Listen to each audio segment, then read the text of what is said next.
Hi hello friends, welcome back. இன்னைக்கு நம்ம அரை கிலோ மட்டன் பிரியாணி ரொம்பவே டேஸ்ட்டாகவும் ரொம்பவே ஈஸியாகவும் குக்கரில் முக்கியமாக அடி எதுவுமே பிடிக்காம எப்படி செய்யலாம் தான் பார்க்க போகிறோம். கண்டிப்பாக ஃபுல் வீடியோ பார்த்து ட்ரை பண்ணி பாருங்க. ஃபர்ஸ்ட் நம்ம மட்டனை ஒரு 70% வேக வச்சுக்கிடுவோம். அதுக்கப்புறமா நம்ம சாதத்தோட வேக வைக்கிறதுக்கு நம்மளுக்கு கரெக்டாக இருக்கும். அதனால் ஃபர்ஸ்ட் ஸ்டவ்வில் குக்கரை வச்சுட்டு நம்ம அரை கிலோ மட்டன் சேர்த்துக்கிட்டோம். மட்டனை பொறுத்த வரைக்கும் ஓரளவுக்கு பெரிய பெரிய சைஸ் தான் நீங்கள் பிரியாணிக்கு சேர்த்துக்கிட்டீங்கன்னா சாப்பிட்றதுக்கும் ரொம்பவே நல்லா இருக்கும். அதே நேரத்தில் டேஸ்ட்டும் சூப்பராக இருக்கும். அரை கிலோ மட்டனை நான் சேர்த்துக்கிட்டேன். அது கூடவே ஒரு பெரிய வெங்காயத்தை ஓரளவுக்கு பெரிய பெரிய சைஸா கட் பண்ணி சேர்த்திருக்கேன். அது கூடவே ஒரு தக்காளியை பெரிய பெரிய சைஸா கட் பண்ணி சேர்த்திருக்கேன். அதுக்கப்புறமா 2 பச்சை மிளகாய் சேர்த்திருக்கேன். அதுக்கப்புறமா புதினா இலையும் மல்லி இலையும் கொஞ்சோண்டு சேர்த்திருக்கேன். அதுக்கப்புறமா இஞ்சி பூண்டு பேஸ்ட் 1 டீஸ்பூன் சேர்த்திருக்கேன். அதுக்கப்புறமா கடைசியா நம்ம உப்பு கல்லுப்பு ஒரு அரை டீஸ்பூன் சேர்த்துக்கிட்டோம். அதுக்கு மேல சேர்க்க தேவையில்ல. இது எல்லாத்தையுமே சேர்த்து கடைசியா தண்ணியும் ஒரு அரை கப் ஊத்திட்டு நல்லா மிக்ஸ் பண்ணி விட்டுட்டு விசில் போட போறேன். விசில் ஸ்டவ்வை ஹை ஃப்ளேம்ல வச்சுட்டு ஒரு 5 விசில் விடுங்க. மொத்தமா நம்மளுக்கு 6 விசில் விட்டோம்னா நம்மளுக்கு மட்டன் நல்லா சாஃப்டா வந்துரும். நம்ம 5 விசில் இப்போ விட்டுக்கிடுவோம். அதுக்கப்புறமா சாதம் நம்ம வேக வைக்கும் போது 1 விசில் விட்டுக்கலாம். அதனால ஸ்டவ்வை ஹை ஃப்ளேம்ல வச்சுட்டு ஒரு 5 விசில் மட்டும் விடுங்க. 5 விசில் விட்டு முடிச்சக்க அப்புறமா ஸ்டவ்வை ஆஃப் பண்ணிருங்க. அதுக்கு மேல நம்ம விட வேண்டாம். ஏன்னா ரொம்ப நம்ம விசில் விட்டுட்டோம்னா நம்மளுக்கு மட்டன் ரொம்ப ஹார்ட் ஆயிரும். அதனால ஒரு 5 விசில் விட்டு முடிச்சக்க அப்புறமா ஸ்டவ்வை ஆஃப் பண்ணிருங்க. ஆஃப் பண்ணி முடிச்சக்க அப்புறமா குக்கர்ல பிரஷர் எல்லாமே போனக்கு அப்புறமா நம்ம ஓபன் பண்ணி பார்த்தோம்னா நம்மளுக்கு மட்டன்ல இருந்து ஓரளவுக்கு தண்ணியும் விட்டுருக்கும். அதே நேரத்தில் நம்மளுக்கு மட்டன் முதலே சொன்ன மாதிரி ஒரு 70% நல்லாவே வெந்துருச்சு. இப்போ இந்த மட்டன் எல்லாத்தையுமே ஒரு பவுலுக்கு மாற்றி வச்சுக்கோங்க. நம்ம இப்போ ஓரளவுக்கு 70% மட்டனை ரெடி பண்ணியாச்சு.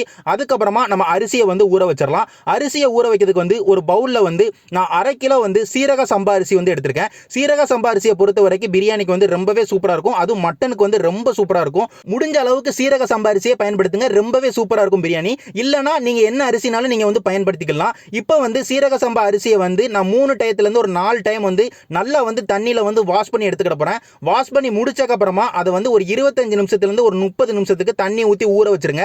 அது ஊறட்டும். அந்த நேரத்தில் நம்ம பிரியாணி செய்ய ஆரம்பிச்சிடலாம். பிரியாணி செய்யறதுக்கு ஸ்டவ்வில் குக்கர் வச்சு ஸ்டவ் ஆன் பண்ணிக்கோங்க. அதுக்கப்புறமா ஒரு 3 டேபிள் ஸ்பூன் நெய் சேர்த்துக்கோங்க. 3 டேபிள் ஸ்பூன் கடலெண்ணெய் சேர்த்துக்கோங்க. 2 சூடாக ஆரம்பிச்சக்க அப்புறமா பட்டை ஒரு 3 இன்ச்சு பட்டை சேர்த்துக்கோங்க.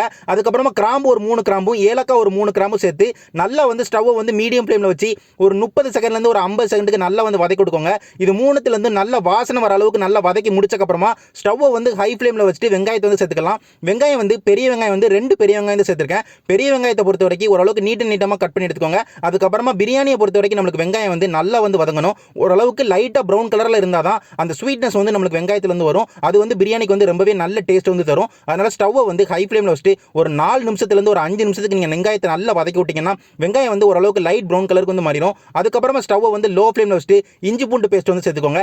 இஞ்சி பூண்டு பேஸ்ட் சேர்க்கும் போது ஸ்டவ்வை நீங்கள் ஹை ஃப்ளேமில் வச்சிங்கன்னா உங்களுக்கு அடி பிடிக்கிறதுக்கு நிறைய வாய்ப்பு இருக்குது. அதனால் லோ ஃப்ளேமில் வச்சுட்டு இஞ்சி பூண்டு பேஸ்ட் ஒரு 3 டேபிள் ஸ்பூன் சேர்த்துக்கோங்க. சேர்த்துட்டு நல்லா இஞ்சி பூண்டு பேஸ்ட்டோட பச்சை வாசனை போகிற அளவுக்கு நல்லா வதக்கி விட்டுக்கோங்க. வதக்கி முடிச்சக்கப்புறமா நம்ம தக்காளி சேர்த்துக்கலாம். தக்காளி ஒரு 3 தக்காளி சேர்த்துக்கோங்க. நீட்டமாக வெட்டி சேர்த்துக்கோங்க. அது கூடவே 2 பச்சை மிளகாய் சேர்த்துக்கோங்க. பச்சை மிளகாய் கட் பண்ணி சேர்க்காதீங்க, முழுசாக சேர்த்துக்கோங்க. இது ரெண்டுத்தையும் சேர்த்தக்கப்புறமா ஸ்டவ்வை மீடியம் ஃப்ளேமில் வச்சு நல்லா வதக்கி விடுங்க. நம்மளை பொறுத்த வரைக்கும் தக்காளி ஓரளவுக்கு தொக்கு கன்சிஸ்டன்சிக்கு மாறணும். அது வெங்காயத்தோட நல்லா வதங்குச்சுன்னா நம்மளுக்கு பிரியாணி ரொம்பவே டேஸ்ட்டாக வரும். அதனால் ஒரு 3 நிமிஷத்துலேருந்து ஒரு 4 நிமிஷத்துக்கு மீடியம் ஃப்ளேமில் வச்சு தக்காளியை நல்லா தொக்கு கன்சிஸ்டன்சிக்கு நல்லா வதக்கி முடிச்சுக்கோங்க. வதக்கி முடிச்சக்கப்புறமா ஸ்டவ்வை லோ ஃப்ளேமில் வச்சுட்டு புதினாவும் நம்ம கொத்தமல்லியும் சேர்த்துக்கலாம். புதினா ஒரு அரை கப்பு புதினா சேர்த்துக்கோங்க. கொத்தமல்லி ஒரு அரை கப்பு கொத்தமல்லி சேர்த்துக்கோங்க. நல்லா வாசனை தரும். அதனால் நல்லா அதிகமாகவே சேர்த்துக்கோங்க. சேர்த்து ஸ்டவ்வை லோ ஃப்ளேமில் வச்சுட்டு ஒரு நிமிஷத்துக்கு ஸ்டவ் லோ ஃப்ளேமில் வச்சு நல்லா வதக்கி விட்டுக்கோங்க. வதக்கி முடிச்சக்கப்புறமா ஸ்டவ் லோ ஃப்ளேம்லேயே இருக்கட்டும். நம்ம மசாலா எல்லாமே சேர்க்க போகிறோம். மசாலா என்னெல்லாம் சேர்க்குறேன்னு பார்த்துக்கிட்டிங்கன்னா மிளகாய் வத்தல் பொடி நம்ம 3/4 டேபிள் ஸ்பூன் சேர்க்குறோம். 1 டேபிள் ஸ்பூன் வேண்டாம், காரம் ரொம்ப கூடிரும். அதுக்கப்புறமா மட்டன் மசாலா 2 டீஸ்பூன் சேர்க்குறோம். அதுக்கப்புறமா பிரியாணி மசாலா 2 டீஸ்பூன் சேர்க்குறோம். அதுக்கப்புறமா மல்லிப்பொடி 3/4 டேபிள் ஸ்பூன் சேர்க்குறோம். கடைசியாக உப்பு 1 டேபிள் ஸ்பூன் சேர்க்குறோம். பத்தலைன்னா நம்ம திரும்ப சேர்த்துக்கலாம். இது எல்லாத்தையுமே சேர்த்து நல்லா வதக்கி விட்டுக்கோங்க. அதுக்கப்புறமா மிளகாய் வத்தல் பொடி சேர்க்கும் போது கவனமாக சேருங்க. ஏன்னா நம்ம வேக வைக்கும் போதும் நம்ம பச்சை மிளகாய் சேர்த்துருக்கோம். அதே நேரத்தில் பச்சை மிளகாய் தனியாகவும் 2 சேர்த்துருக்கோம். அதனால மிளகாய் வத்தல் பொடி ரொம்ப கூடிடுச்சுன்னா நம்மளுக்கு காரம் கூடிரும். அதனால முக்கியமாக பார்த்துக்கோங்க. நம்ம எல்லாத்தையும் சேர்த்து நல்லா லோ ஃப்ளேமில் வச்சு வதக்கி விட்டுட்டோம். வதக்கி முடிச்சக்கப்புறமா நம்ம தயிர் சேர்த்துக்கலாம். தயிர் ஒரு 110 கிராம் தயிர் சேர்த்துக்கோங்க. கிட்டத்தட்ட ஒரு அரை கப்பு தயிர் உங்களுக்கு தேவைப்படும். நம்ம தயிர் புளிக்காத தயிராக பார்த்து சேர்த்துக்கிடணும். ஏன்னா ஏற்கனவே நம்ம லெமனும் சேர்க்க போகிறோம். புளிச்ச தயிராக பார்த்து சேர்த்துக்கிட்டோம்னா பிரியாணி அந்த அளவுக்கு நமக்கு டேஸ்ட்டாக இருக்காது. புளிக்காத தயிராக பார்த்து சேர்த்துட்டு நல்லா தயிரை நல்லா கிண்டி விட்டுக்கோங்க. நம்ம வெங்காயம் தக்காளியோட ஒரு நிமிஷத்துக்கு ஸ்டவ் லோ ஃப்ளேம் வச்சு நல்லா கிண்டி விட்டுக்கோங்க. கிண்டி முடிச்சக்கப்புறமா ஸ்டவ் லோ ஃப்ளேம்லேயே இருக்கட்டும். நம்ம முதலே வேக வச்ச மட்டனை வந்து நம்ம சேர்த்துக்கலாம். மட்டனை சேர்த்தும் நல்லா வந்து கிண்டி விட்டுக்கோங்க. ஒரு நிமிஷத்துலேருந்து ஒரு 2 நிமிஷத்துக்கு அந்த மசாலா எல்லாம் மட்டனோட நல்லா ஜெல் ஆகிற மாதிரி நல்லா வந்து லோ ஃப்ளேமில் வச்சு நல்லா வந்து கிண்டி விட்டுக்கோங்க. ஹை ஃப்ளேமுக்கோ மீடியம் ஃப்ளேமுக்கோ பேர வேண்டாம். நம்மளோட தண்ணியோட அளவும் இதில் வந்து முக்கியம்.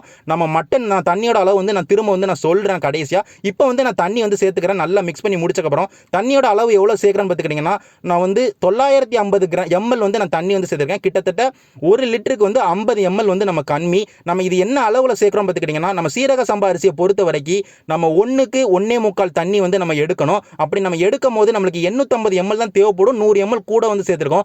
எதனாலன்னு பார்த்துக்கிட்டிங்கன்னா, நம்மளுக்கு மட்டன் பிரியாணி அப்படிங்கும் போதும் அதே நேரத்தில் சீரக சம்பா அரிசி அப்படிங்கும் போதும் சாதம் வந்து லைட்டாக குழஞ்சிருந்ததுன்னா, ரொம்ப குழைய வேண்டாம், லைட்டாக குழஞ்சிருந்ததுன்னா நம்மளுக்கு பிரியாணி வந்து ரொம்பவே சூப்பராக வந்து இருக்கும். அதனால் நம்ம வந்து ஒரு 100 ml கூட எடுத்துக்கிட்டோம். இந்த 100 ml எப்போ கூட எடுக்கன்னு பார்த்துக்கிட்டிங்கன்னா, நான் மட்டன் வேக வைக்கும் போது தண்ணி வந்து ரொம்ப கம்மியாக தான் விட்டுருந்தது.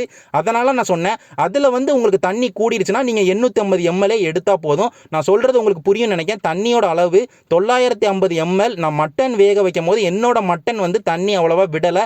அதனால் எனக்கு மட்டனில் தண்ணி அவ்வளோவா போகலைங்கிறதுக்காண்டி நான் 950 ml எடுத்திருக்கேன். 850 ml எடுக்க வேண்டிய இடத்துல 950 ml எடுத்திருக்கேன். எடுத்து ஊற்றி தண்ணி எல்லாத்தையும் ஊற்றி நல்லா வந்து கிண்டி முடிச்சிட்டேன். கிண்டி முடிச்சக்கப்புறமா கடைசியாக லெமன் வந்து ஒரு 10 ட்ராப் வந்து நான் வந்து ஊற்றிருக்கேன். 10 ட்ராப் அந்த புளிப்பு தன்மைக்காண்டி ஊற்றிருக்கேன். 10 ட்ராப் ஊற்றி நல்லா வந்து மிக்ஸ் பண்ணி விட்டுக்கோங்க. மிக்ஸ் பண்ணி விட்டுட்டு கடைசியாக வந்து நம்ம உப்பு காரம் எல்லாமே டெஸ்ட் பண்ணி பார்ப்போம். நம்ம உப்பு காரம் பார்த்ததில் வந்து எல்லாமே ரொம்ப பெர்ஃபெக்டாக இருந்தது. நம்ம சேர்த்துருக்க அளவு எல்லாமே கரெக்டாக இருந்தது. நம்ம உப்பு காரம் பார்க்கும்போது பிரியாணியை பொறுத்த வரைக்கும் உங்கள் எல்லாருக்குமே தெரியும், நம்ம சேர்த்துருக்க அளவோட கொஞ்சம் கூட இருக்கும் அப்படின்னு நினப்பு வந்து இருந்ததுனாலே உங்களுக்கு நீங்கள் உப்பு காரம் ரொம்ப கரெக்டாக சேர்த்துருக்கீங்கன்னு அர்த்தம். ஏன்னா வெந்து வரும்போது ரொம்ப கரெக்டாக வந்துடும். இப்போ வந்து நம்ம மூடி போட்டு நம்ம விசில் விட்டுறலாம். விசில் வந்து ஒரே ஒரு விசில் போடுங்க போதும். நீங்கள் 2 விசிலாம் விட்டிங்கன்னா அடி பிடிச்சிரும். நீங்கள் ஒரு விசில் போட்டாலே உங்களுக்கு சாதமும் நல்லா வந்துடும், உங்களுக்கு மட்டனும் நல்லா வந்து வெந்துடும். அதனால் நீங்கள் ஒரு விசில் மட்டும் விட்டுட்டு உடனே ஸ்டவ்வை வந்து ஆஃப் பண்ணிடுங்க. ஆஃப் பண்ணி முடிச்சோடனே உடனே வந்து நீங்கள் வந்து ஓப்பன் பண்ணிட வேண்டாம். ஓப்பன் பண்ணிட வேண்டாம் எதுக்கு நான் சொல்கிறேன்னா, அதாவது ப்ரெஷர் போயிருச்சு உடனே நான் ஓப்பன் பண்ணிடலாமான்னா ஓப்பன் பண்ணிடாதீங்க.